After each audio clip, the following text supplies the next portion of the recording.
la considération, kukamatiwa na lazima, l'estime, ile heshima, l'honneur, ile heri c'est yote quelque chose ni kitu qu'on moja doit voir dans nos vies. unapaswa kuwa nayo mu maisha. Cette considération vis-à-vis Ile de Dieu. kukamatiwa na heshima mbele ya C'est Mungu. pourquoi ce matin, Ndio kwa maana asubuhi ya nous leo voulons parler de la loyauté. tunapenda kusemesea ile heshima. Alléluia. Amen. La loyauté. Ile heshima C'est maadabu quoi la loyauté? inakuwa ni nini?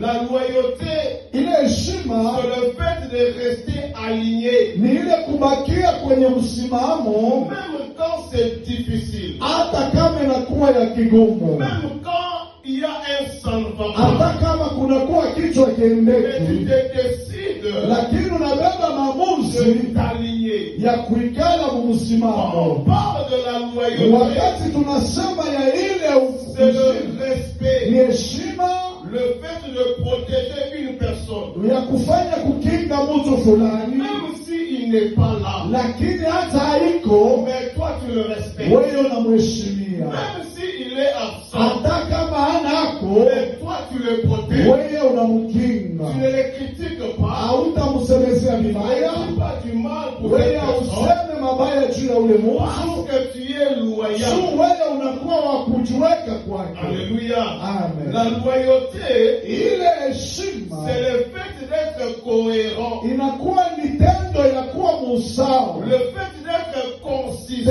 ile ya kuwa kwa ujiweka. Alléluia. Amina. Tu es consistant, Wewe unakuwa na tu jipana, es solide, unakuwa wa tu nguvu, es stable, na unakuwa wa tu ustarehe, es résistant, na unakuwa wa et kushikamana, tu es ferme. na unakuwa wa msimamo. Quand on parle de la loyauté, Wakati wanasema ya ile on heshima, voit tous ces aspects, wanaona ile vipande on vyote, voit tous ces mots. wanaona ile masemo Tu es yote. stable. Wewe unakuwa na ustarehe. Je bénis le Seigneur Nabariki Bwana, parce que cette année hii mwaka a été déclarée l'année de la ilikuwa stabilité. kusema kama ni mwaka wa ustarehe. Alléluia. Amen. Vous êtes dans l'année de la Tunakuwa stabilité. mu mwaka ya ustarehe. Ça veut dire que vous devez vivre la Ni stabilité. kusema kuishi ustarehe. Vous devez être stable, Unapaswa kuwa na ustarehe ferme, wenye kuwa kimoja, solide. unakuwa na nguvu. Alléluia. Amen. On va remarquer cela dans vos vies. Tunapaswa kuona ile mu maisha On yenu,